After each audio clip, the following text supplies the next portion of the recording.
मेरो YouTube channel हेर्नुहुने सबैजनालाई नमस्कार।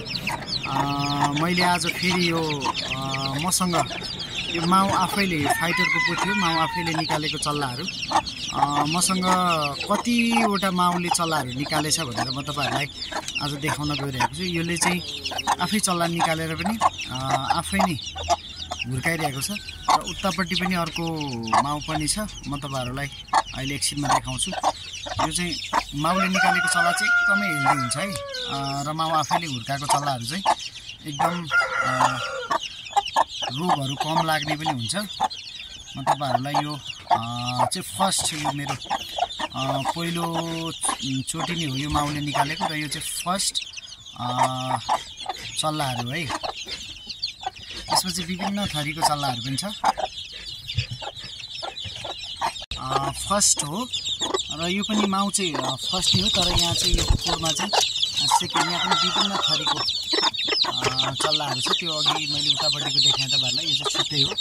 यसमा चाहिँ माउले फाइटरको माउले चल्लाहरू निकालेको थियो, त्यसमा मैले अरू चल्लाहरू पनि हालेको छु। यसमा चाहिँ धेरै थरीको चल्लाहरू छ, फाइटरदेखि लिएर यसमा चाहिँ सिल्भर पोलिसहरू र यसमा चाहिँ ब्रह्माको चल्ला पनि यहाँ तपाईहरुलाई मैले देखाइरहेको छु। ब्रह्माको चल्ला पनि छ र तपाईहरुलाई चाहिन्छ भने मलाई अर्डर गर्नु भए पनि हुन्छ। यसमा चाहिँ धेरै लगभग यो चाहिँ यिनीहरू चाहिँ 10 दिन जति भयो चल्ला निकालेको चाहिँ। मैले अगाडि देखाएको चाहिँ अलिकति त्यो चाहिँ लगभग 21 दिन जतिको भइसक्यो। तिनीहरू चाहिँ यो चाहिँ 10 दिन जति भएको छ है। यो तपाईहरुलाई मैले आज सबै मेरोमा निकालेको चल्लाहरू, माउ आफैले निकालेको चल्लाहरू देखाउँदैछु। यो सानो यो चाहिँ बेन्टनको पोथी हो र यसले चाहिँ बेन्टनको चल्लाहरू निकालेको थियो र मैले त्यो चल्लाहरू चाहिँ बेचेपछि मैले यो पोलिसको चल्लाहरू यसमा हालिदिएको छु। र यो चाहिँ तेस्रो नम्बरमा मैले दोस्रो दुईटा त देखाइसकेँ, यो चाहिँ तेस्रो नम्बरको हो र तेस्रो नम्बरमा चाहिँ यो चाहिँ माउले पोलिसहरू हुर्काउँदैछ। धेरै छैन, यसमा 9वटा छ। लगभग यो पनि 15 दिन जस्तो भइसक्यो यो यिनीहरू चल्लाहरू चाहिँ तपाईहरुलाई मैले आज देखाइरहेको छु।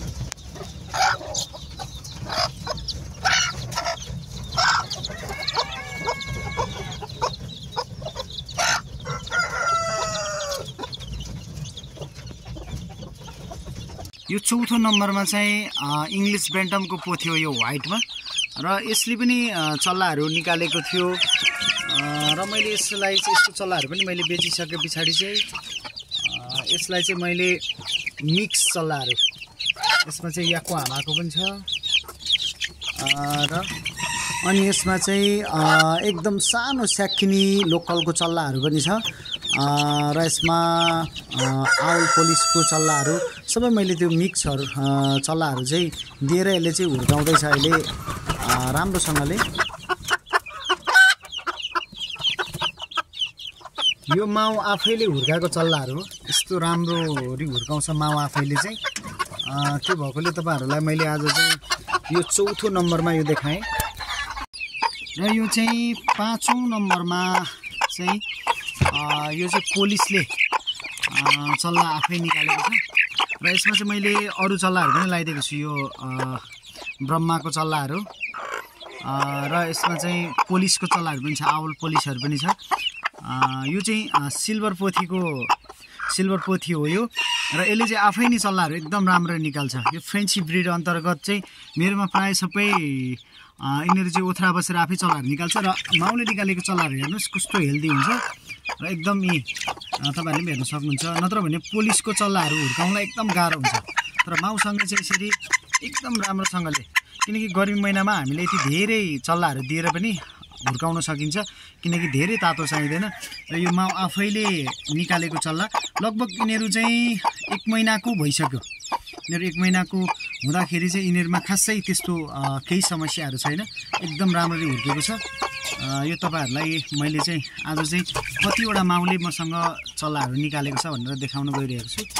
यसमा चाहिँ यो याको हामाको पोथी हो र यसलाई चाहिँ मैले याको हामाको चल्ला अनि यो पोलिसको यो आउल पोलिसको चल्लाहरू हुर्काउनु दिएको छु। यसले पनि राम्ररी हुर्काइरहेछ, किनकि मैले चाहिँ प्राय अहिले यिनीहरूलाई चाहिँ ओथ्रा दिइसके पछाडि बच्चा निकालेपछि यिनीहरूले पनि अलिकति रेस्ट पाउने र फेरि राम्ररी अन्डा पारेर चल्लाहरू निकाल्ने भएकोले गर्दाखेरि पनि म प्राय बेला बेलामा यिनीहरूलाई चाहिँ ओथ्रा बस्न दिएर बच्चा निकालेपछि निकै समय हुर्काउनको लागि पनि समय म यिनीहरूलाई छोडिदिन्छु। त्यो भएकोले गर्दाखेरि चल्ला पनि राम्ररी हुर्किन्छ र फेरि माउले पनि राम्रोसँगले अन्डा दिन्छ। यो चाहिँ याको आमाको पोथी हो, मैले तपाईँहरूलाई देखाइरहेको। यो चाहिँ 6औं नम्बरमा छ र 6वटा माउहरूको फोटो देखाइसकेँ। अब म तपाईँहरूलाई लास्ट एउटा माउको देखाउँछु। चाहिँ 7औं नम्बरमा चाहिँ बेन्टमले निकालेको बच्चाहरू है। यो चाहिँ रेड बेन्टम हो, यो चाहिँ 7औं नम्बरमा पर्छ। यो चाहिँ मसँग भएको बेन्टमको चल्लाहरू। अब मैले 6वटा त उता देखाइसकेँ। यो चाहिँ 7औं नम्बरमा रेड बेन्टमको चाहिँ पोथीले चल्लाहरू निकालेको छ। यसले राम्ररी निकाले चल्लाहरू पनि, किनकि हामीले यिनीहरूलाई धेरै चल्ला निकाल्नको लागि त्यसमा पनि केही ट्रिकहरू हुन्छ।